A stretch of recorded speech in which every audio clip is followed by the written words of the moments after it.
கர்த்தருடைய பரிசுத்த நாமத்திற்கு மகிமை உண்டாவதாக.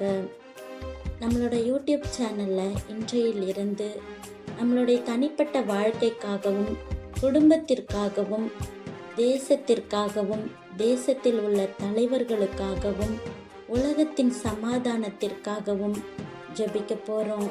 என்னோடு சேர்ந்து ஜெபிக்க நீங்களும் ஆயத்தமாக இருக்கீங்களா? வாங்க தேவனிடத்தில் யுத்தம் பண்ணலாம். அன்பின் பரலோக பிதாவே, சங்கீதம் 46:9 சொன்னவண்ணமாய், அவர் பூமியின் கடைமுனை மட்டும் யுத்தங்களை ஓய பண்ணுகிறார், வில்லை ஒடித்து ஈட்டியை முறிக்கிறார், ரதங்களை நெருப்பினால் சுட்டெரிக்கிறார்.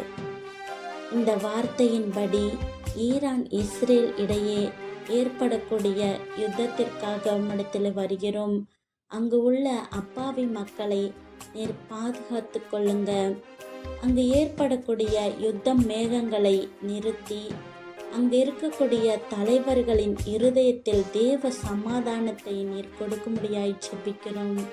அப்படியாக நீர் செய்ய போகிற கிருபைக்காக உமக்கு நன்றி. ஆமீன்.